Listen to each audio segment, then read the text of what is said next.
Hello students, welcome back to our YouTube channel J study math and science. इस video में हम class 10th का एक case based study question करेंगे जो कि इसके सैम्पल पेपर 2025 से है, यानी कि 2025 के सेशन से जो सैम्पल पेपर आया था सीबीएसई की तरफ से, उसमें से एक केस स्टडी क्वेश्चन है जो कि बहुत ही अच्छा क्वेश्चन है। और इस तरह के क्वेश्चन ही आपको एग्ज़ाम में आते हैं, इससे ही रिलेटेड आएंगे। मैं ये नहीं कहूँगा कि एग्जैक्टली यही क्वेश्चन आएगा, बट इस तरह के क्वेश्चन आपको ज़रूर मिलेंगे। ठीक है, तो देखिए जो ये चैप्टर है, ये चैप्टर 9th है आपका, जो एप्लीकेशन ऑफ ट्रिग्नोमेट्री चैप्टर है।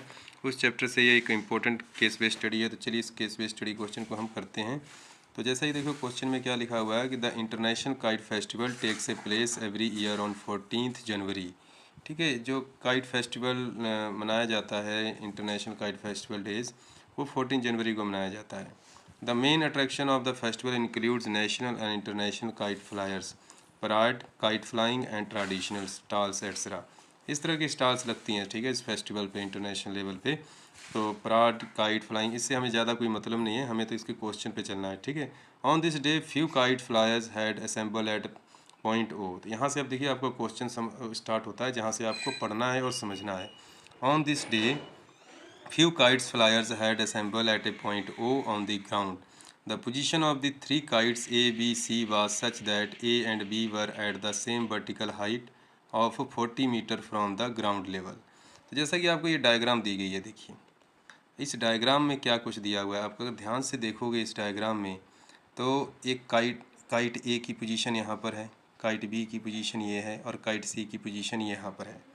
ठीक है, अब यहाँ पे आगे क्या दिया हुआ देखो, काइट की पोजीशन पता लग गई हमें।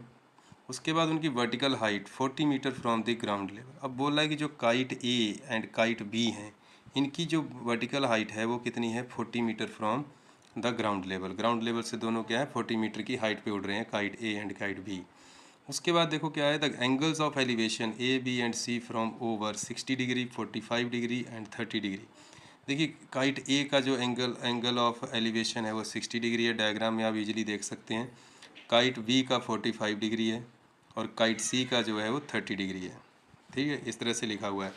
The vertical tower S D has been attracted at point S.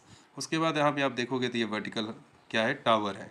इसके ऊपर क्या किया गया, एक कैमरा फिट कर दिया गया। देखो क्या लिखा है, vertical tower set has been attracted at point S and a camera is set at the top of the lower of top of the tower of photography. ठीक है, फोटोग्राफी के लिए यहाँ पे कैमरा सेट कर दिया गया है, जिसका एंगल ऑफ डिप्रेशन बन रहा है 30 डिग्री। वहाँ पे आप क्लियरली यहाँ पे आप देख सकते हो। तो उसके बाद पूछा है कि डिटरमिन द देखिए जो बेस्ड ऑन द इंफॉर्मेशन है, इसके हिसाब से हमने क्या करना है, आंसर देने हैं जो क्वेश्चन हमें दिए गए हैं। तो पहला क्वेश्चन में क्या है कि what is the length of the string of the kite A. तो काइट ए की हमने क्या करनी है, यहाँ पे कैलकुलेट करनी है स्ट्रिंग जो काइट ए है। तो उसके लिए हमें एक ट्रायंगल की ज़रूरत पड़ेगी, वो भी राइट एंगल ट्रायंगल। इस तरह से बना लेता हूँ मैं यहाँ पे, ताकि आपको क्लियरली विजुअल हो ये सब। ठीक है, देखो और यहाँ पे देखिए ये ट्रायंगल बन गया हमारे पास। इस ट्रायंगल को हम नेम दे देते हैं। इस ट्रायंगल को नेम देना यहाँ पे ए है, एग्जैक्टली वही यूज़ कर रहा हूँ जो वहाँ पे डायग्राम में है। पी है यहाँ पर, और यहाँ पर ओ है। ठीक है, और जो एंगल ऑफ एलिवेशन बन रहा है, ये वाला एंगल बन रहा है कितना है, 80 डिग्री है, 80 डिग्री है यहाँ पे दिया हुआ है। और जो इसकी काइट की हाइट है वो 40 मीटर है फ्रॉम द ग्राउंड लेवल। अब देखो यहाँ पे हमने क्या कैलकुलेट करना है, ये स्ट्रिंग कैलकुलेट करनी है ए सी। देखो जो काइट की जो स्ट्रिंग है ये तो यही होगी, ए ओ हमने कैलकुलेट करना है। क्या कैलकुलेट करना है, ए ओ हमने यहाँ पे फाइंड आउट करना है। अब देखो ये हमारा क्या हो गया, परपेंडिकुलर हो गया, इसमें ये परपेंडिकुलर हो गया 40 मीटर, और ये हमारे पास हाइपोटेनियस है। तो साइन थीटा जो होता है वो होता है हमारे पास, साइन थीटा किसके इक्वल होता है, परपेंडिकुलर अपॉन हाइपोटेनियस। ठीक है, तो परपेंडिकुलर की वैल्यू तो हमें पता है 40, पर हाइपोटेनियस की नहीं पता। तो हाइपोटेनियस क्या है, ए ओ, और साइन थीटा, थीटा हमारे पास है 80 डिग्री। ठीक है, 80 डिग्री है, 60 डिग्री है, सॉरी ये 60 डिग्री है, 60 डिग्री मैंने गलत रीड कर लिया, ये 60 डिग्री है, इसको थोड़ा सा सही करना पड़ेगा। हाँ, ये है हमारे पास 60 डिग्री एंगल। ठीक है, 60 डिग्री है, तो यहाँ पे हम साइन 60 वैल्यू पुट कर देंगे। Sine 60 is equal to 4t upon A O. अब साइन 60 की वैल्यू कितनी होती है, √3/2 ये पुट कर देंगे यहाँ पे 40/AO। अब अगर हम क्रॉस मल्टीप्लाई करें तो AO कितना आ जाएगा हमारे पास, 2 को देखो 40 से मल्टीप्लाई करेंगे और √3 आ जाएगा इसके डिनोमिनेटर में तो ये कितना हो जाएगा 80/√3। अब इसको हम रैशनलाइज कर सकते हैं क्योंकि नीचे डिनोमिनेटर में हमने रूट में नहीं छोड़ना, तो इसको रैशनलाइज कर लेते हैं। तो जो AO आएगा हमारे पास वो कितना आ सकता है, तो AO हमने यहाँ से कैलकुलेट करना है। तो AO जो आएगा वो आ जाएगा हमारे पास AO इज़ इक्वल टू, देखो 80 को √3 से मल्टीप्लाई करेंगे तो 80√3 आएगा और √3 को √3 से नीचे किया तो 3 आ जाएगा, तो इतना आ जाएगा 80/√3 80/3 इंटू √3 आ जाएगा। तो ये हमारा आंसर आएगा। तो इसको अगर हम चाहें तो डिवाइड करके डेसिमल में भी कन्वर्ट कर सकते हैं। तो इसको मैं फ़िलहाल यहीं पे छोड़ रहा हूँ, अगर आप चाहते हैं तो इसको डेसिमल में कन्वर्ट कर सकते हैं। उसके बाद हम चलते हैं इसके सेकंड क्वेश्चन पे। सेकंड क्वेश्चन में क्या पूछा है, if the length of the string of a kite at C is 40 metre. अब देखो क्या कर रहा है कि if the length of the string of the kite C is 40 metre, जैसा कि यहाँ पे देखो शो कर रहा है 40 मीटर है जो इसकी काइट C की जो स्ट्रिंग की लेंथ है। Then find the height of the kite C from the ground level. तो इसके लिए भी हमें क्या करना पड़ेगा, यहाँ पे एक ट्रायंगल ड्रा करना पड़ेगा। तो फटाफट से इसका ट्रायंगल हम ड्रा कर लेते हैं, ठीक है। तो हमने इसमें क्या कैलकुलेट करना है, height of the kite C from the ground. Ground से जो काइट की हाइट है वो हमने कैलकुलेट करना है, यानी कि हमने ये वाली हाइट कैलकुलेट करनी है। इसमें ये हमें कितना दे रखा है, 40 मीटर दे रखी है, ठीक है। कितना दे रखा है, 40 मीटर। दोबारा से लिख देता हूँ इसको मैं, 40 मीटर दिया हुआ है। तो क्या यूज़ करेंगे इसमें हम, परपेंडिकुलर। देखो ये जो एंगल दे रखा है वो एंगल दिया हुआ है हमें कितना, एंगल यहाँ पे हम चेक करेंगे तो एंगल हमें दिया हुआ है ये दिया हुआ है एंगल जो है 30 डिग्री। कितना दिया हुआ है, 30 डिग्री। तो यहाँ पे हम लिखते हैं 30 डिग्री, ठीक है। अब इसको हम कैलकुलेट करते हैं। तो यहाँ पर भी हम यूज़ कर सकते हैं साइन थीटा, ठीक है। तो साइन थीटा जो होगा वो किसके इक्वल होगा, परपेंडिकुलर हाइट यानी कि h/, हाइपोटेनियस। तो हाइपोटेनियस अब हमें दे रखी है कितनी है, 40। अब यहाँ पे साइन थीटा की वैल्यू यहाँ पे साइन 30 डिग्री पुट कर दो यहाँ पे, तो ये आ जाएगा h/40। साइन 30 की जो वैल्यू होती है वो होती है 1/2, तो ये h/40। अब इसको अगर हम क्रॉस मल्टीप्लाई करें तो ये हमारे पास सॉल्व हो जाएगा। तो यहाँ से हम h कैलकुलेट करनी है तो इसको क्रॉस मल्टीप्लाई करेंगे और सॉल्व कर लेंगे, ठीक है। तो इस तरह से हमारे पास ये h भी आ जाएगा। तो देखो क्रॉस मल्टीप्लाई करते हैं तो 2 × h is equal to 40, then h is equal to 40/2 that is equal to 20। So height of the kite C from the ground level कितनी आ जाएगी, 20 मीटर आ जाएगी। अब हमने इसका करना है थर्ड का ए पार्ट, जो क्वेश्चन थर्ड है उसका ए पार्ट।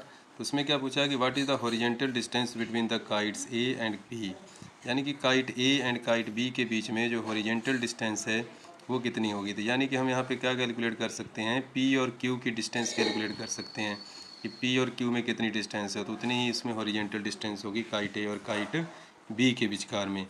तो इसके लिए हमको क्या करना पड़ेगा, बेस कैलकुलेट करना पड़ेगा दोनों केस में, ठीक है। तो इसमें हम यूज़ करेंगे, देखो इन ट्रायंगल यहाँ पे मैं लिख रहा हूँ, इन ट्रायंगल यहाँ से ही ट्रायंगल चूज़ करना, इन ट्रायंगल AOP। इस ट्रायंगल में अगर हम देखेंगे तो जो हमारे पास परपेंडिकुलर हाइट है वो कितनी है, 40, परपेंडिकुलर अपॉन बेस, बेस हमारे पास है इस समय OP, ठीक है। तो 40/OP यानी कि perpendicular upon base is equal to होता है tan थीटा। तो tan थीटा यहाँ पे दिया हुआ है 60 डिग्री। तो यहाँ से हम कैलकुलेट कर सकते हैं 40/OP is equal to tan 60 की वैल्यू होती है √3। तो अगर मैं इसको क्रॉस मल्टीप्लाई करूँगा तो जो OP आएगा वो हमारे पास आएगा 40/√3 और इसको रेशनलाइज कर लेंगे यहाँ पे, तो ये हमारे पास आएगा 40√3/3, इतना आ जाएगा। इसी तरह से अब हमने PQ कैलकुलेट करना है, तो इसके लिए हम ट्रायंगल चूज़ करेंगे BOQ ट्रायंगल लेंगे। तो इन ट्रायंगल BOQ, इस ट्रायंगल में हमने क्या करना है, देखो यहाँ पे ध्यान से, इस ट्रायंगल में हम क्या कर सकते हैं कि इसमें भी देखो जो इसकी हाइट है जो काइट B है उसकी हाइट भी 40 मीटर है। तो यहाँ पर भी हम वही रूल अप्लाई करने वाले हैं। तो tan 45 डिग्री जो इसका एंगल है वो कितना है, 45 डिग्री, और 40 यहाँ पे हमने बेस जो इसका दिया हुआ है, बेस कितना है, बेस हम देख लेते हैं इसके में कितना है, बेस दिया हुआ है हमें यहाँ पे QO कितना दिया हुआ है, QO। तो यहाँ पे 1045 की तो वैल्यू होती है 1, तो QO जो है हमारे पास, इसको क्रॉस मल्टीप्लाई कर लेते हैं तो QO जो आएगा वो आएगा 40 मीटर। इस तरह से जो डिस्टेंस बिटवीन हॉरिजेंटल, यहाँ पे मैं लिख देता हूँ, horizontal distance between kite A and kite B के बीच में कितनी होगी, तो जो ये डिस्टेंस होगी ये होगी 40 प्लस, इधर हमने निकाली थी जो यहाँ पे हमने अभी निकाली थी वो कितनी निकाली थी, 40√3/3। तो इसको मैं जस्ट ऐसे ही लिख देता हूँ। आप अगर डेसिमल में इसको कन्वर्ट करना चाहो तो कर सकते हो, अदरवाइज यहाँ पे छोड़ देना इसको, ठीक है। यहाँ पर भी छोड़ दोगे तो ये करेक्ट माना जाएगा। इसके बाद देखो आपने इसका लास्ट क्वेश्चन देखते हैं क्या है, जो और चॉइस में ही है। If the angle of the depression of the kite A is 30 degree from the camera at D, angle of depression जैसा कि मैंने स्टार्टिंग में बताया था 30 डिग्री दिया हुआ है, and the distance between A and D is 60 metre, और जो डिस्टेंस दे रखी है ए और डी के बीच में 60 मीटर दे रखी है, यहाँ पे देखो ध्यान से। तो इसके लिए जो ट्रायंगल बनेगा हमारे पास ना, इसको हमने क्या करना है, ऐसे ज्वाइंट कर देना है यहाँ से, तो ये हमें राइट एंगल ट्रायंगल मिलेगा। ए को ज्वाइंट कर देंगे यहाँ पे, ठीक है। जिससे राइट एंगल ट्रायंगल बन जाएगा, तो पहले हम राइट एंगल ट्रायंगल बना लेते हैं, उसके बाद इसको करते हैं, ठीक है। चलिए देखिए, तो इसके लिए हमने क्या करना है, एक राइट एंगल ट्रायंगल ड्रा करना है। इसके लिए तो मैं इसको ड्रा कर लेता हूँ एक बार। ये राइट एंगल ट्रायंगल इस तरह से बनेगा, और इस तरह से बन जाएगी। इसको बस आप स्ट्रेट मान के चलना, ये ठीक है ना, ये स्ट्रेट लाइन ही है, थोड़ा बहुत हिल गया इसलिए इसको कंफ्यूज नहीं होना आपने। और यहाँ पे अब हमने क्या करना है, राइट एंगल शो कर देना है। ये जो डिस्टेंस हमें दी गई है वो कितनी देगी, ये देखो जो डिस्टेंस दी गई है ये 60 मीटर दी गई है, ठीक है। 60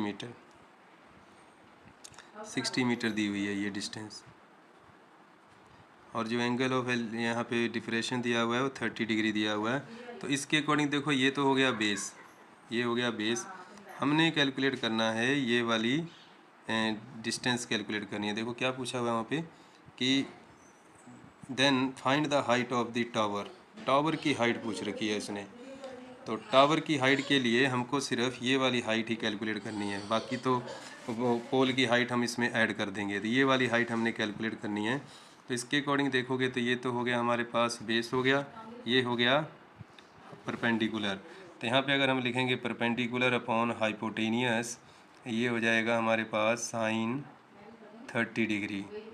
तो h/60, साइन 30 की वैल्यू होती है 1/2, क्रॉस मल्टीप्लाई करेंगे तो 60/2, तो ये हो जाएगा 30। सो इसकी जो ये जो डिस्टेंस आ रही है 30 मीटर आ रही है। अब हम इसके डायग्राम पे चलते हैं, तो यहाँ से हमें पता चलेगा, देखो इतनी हाइट कितनी आ गई, ये 30 मीटर आ गई, और ये कितनी थी 40, तो 40 + 30 कितना हो गया 70 मीटर। तो हाइट ऑफ द टावर कितनी आ गई, 70 मीटर आ जाएगी। तो यहाँ पे लिख लेते हैं हाइट ऑफ टावर 30 + 40 = 70 मीटर। तो इस तरह से ये केस बेस्ड स्टडी क्वेश्चन था, जो कि इम्पोर्टेंट क्वेश्चन था, मैंने करा दिया है इस क्वेश्चन को। अगर वीडियो आपको अच्छी लगी हो, क्वेश्चन अच्छी तरह से समझ में आया हो, और आपको इस तरह की और वीडियो की इंतज़ार रहता है और करना चाहते हैं इस तरह से मैथ, तो हमारे चैनल को अगर सब्सक्राइब नहीं किया तो सब्सक्राइब कर लें, और वीडियो को लाइक ज़रूर करें। Thanks for watching the video.